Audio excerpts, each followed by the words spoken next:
Bismillahirrahmanirrahim. Assalamualaikum warahmatullahi wabarakatuh. Eh, saya Khairul Zaman, mahasiswa pasca sarjana Universitas Negeri Sunan Salil Asim, Pekanbaru. Ingin memaparkan, menjelaskan, menuturkan, eh, memberi pemahaman terkait materi saya yang berjudul Pemikiran Pendidikan Muhammadiyah, mata kuliah Perkembangan Pemikiran Pendidikan Islam yang diampu oleh guru saya Dr. Muslim MAG dan Dr. Alwizar MAG. Baik, langsung saja. Pertama yang perlu kita ketahui adalah sejarah lahirnya Muhammadiyah. Jadi Muhammadiyah ini didirikan oleh Kiai Haji Ahmad Dahlan pada tahun 1968, eh, maksud saya pada 8 Zulhijjah 1332 Hijriah atau pada 18 November 1912 Masehi di Kauman, Yogyakarta.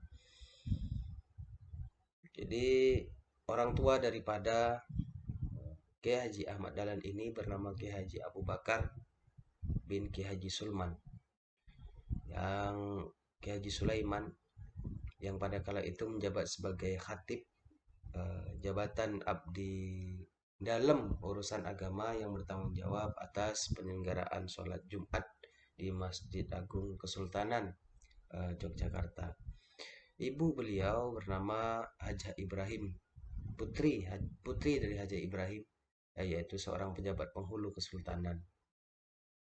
Eh, Pemberian nama Muhammadiyah itu berasal dari bahasa Arab, berasal dari kata Muhammad, kemudian mendapat tambahan kata ayah. Ayah itu menurut tata bahasa Nahwu bernama ya nisbi. Iyanya iya nisbi artinya untuk menjeniskan. Jadi Muhammadiyah berarti menjeniskan, sejenis daripada Muhammad. Tegasnya yaitu Muhammadiyah ini adalah golongan-golongan yang berkemauan mengikuti sunnah dari Nabi Muhammad SAW. Oleh Kiai Haji Ahmad Dahlan, dimaksud Muhammadiyah ini dapat menggerakkan umat Islam untuk mengikuti sunnah daripada Rasulullah SAW, baik soal hubungan antar manusia dan hubungan antar Allah Subhanahu Wa Taala, yaitu beribadah. Muhammadiyah sebagai gerakan pembaruan dalam Islam di Indonesia lahir atas dorongan kondisi-kondisi pada saat itu, abad ke-20, dalam kondisi-kondisi yang sangat prihatin baik dari sosial, politik, kultur maupun keagamaan. Yang B yaitu pemikiran gerakan Muhammadiyah. Dalam menghadapi tantangan-tantangan yang muncul, dampak dari perkembangan dan pembaruan, Muhammadiyah memiliki sejumlah prinsip fundamental yang bersifat ideologis. Pemikiran Muhammadiyah diyakini akan digunakan untuk pembangunan kekuatan umat dan warga menjadi pilar masyarakat Islam yang sebenar-benarnya. Selanjutnya prinsip fundamental ideologis Muhammadiyah, yaitu yang pertama, Muhammadiyah merupakan gerakan yang meyakini dengan sepenuh hati bahwa Islam sebagai satu-satunya agama Allah yang benar, mendasarkan keyakinan itu pada tauhid yang murni dan bersumber pada Al-Quran dan Sunnah. Yang kedua, Muhammadiyah memiliki maksud dan tujuan menegakkan dan menjunjung Islam melalui sistem dakwah dan organisasi untuk terwujudnya masyarakat Islam yang sebenar-benarnya. Yang ketiga, Muhammadiyah sebagai gerakan Islam dalam mencapai maksud dan tujuan dan cita-cita diwujudkan dan diaktualisasi dengan jalan melaksanakan dakwah Islam yang membawa seruan untuk beriman, amal ma'ruf, nahi mungkar, yang berwatak tajdid, baik yang bersifat pemurnian maupun pembaharuan. Selanjutnya pemikiran Muhammadiyah dalam segi akidah, kemudian fikih dan politiknya. Dari segi akidah,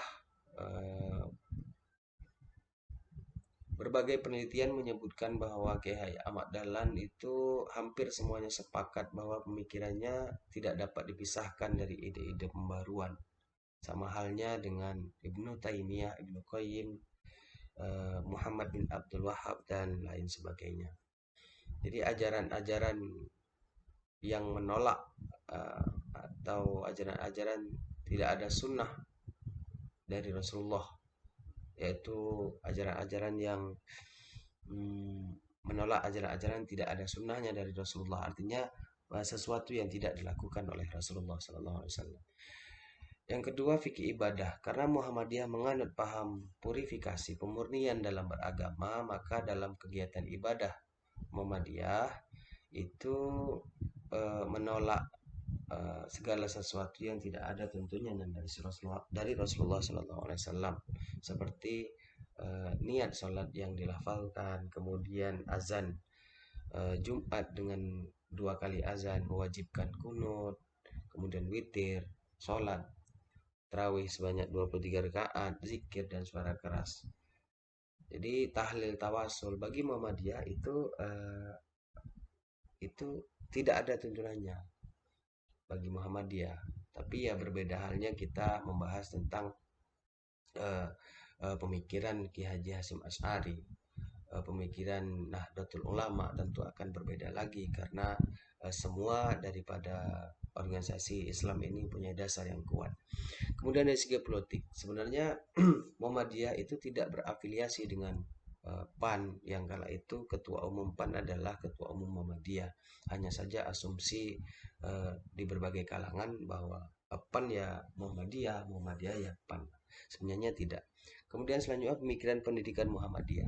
Dalam dunia pendidikan, Muhammadiyah telah melakukan aktivitas dalam bentuk mendirikan madrasah-madrasah dan pesantren. Kemudian visi misi daripada pendidikan Muhammadiyah itu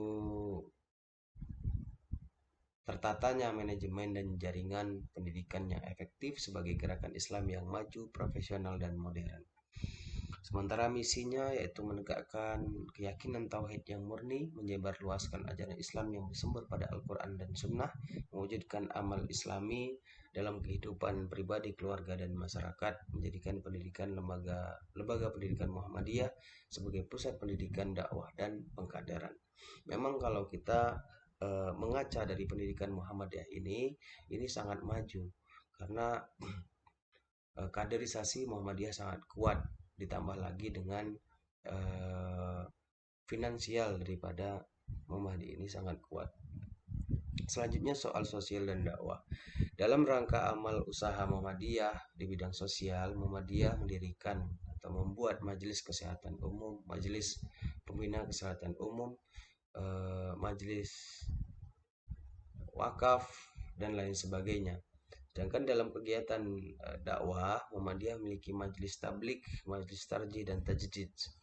Jadi bentuk kegiatan nyatanya yaitu mendirikan panti asuhan, panti jompo, panti keluarga, rehabilitasi, pengobatan, rumah bersalin, politeknik, dan lain sebagainya. Ini foto di samping ini salah satu contoh rumah sakit Muhammadiyah di Sumatera Utara, sangat sangat bagus dan kualitasnya sangat bagus untuk menjadi rujukan rumah sakit lainnya. Kemudian pusat dakwah Muhammadiyah, ini ada fotonya, sangat bagus. Baik, hanya itu yang bisa saya sampaikan, saya paparkan. Semoga bermanfaat untuk kita semua. Mohon maaf bila mana ada kekurangan, dan terima kasih kepada Pak dosen sudah memberikan kesempatan. Terima kasih. Wabillahi taufik wal hidayah. Assalamualaikum warahmatullahi wabarakatuh.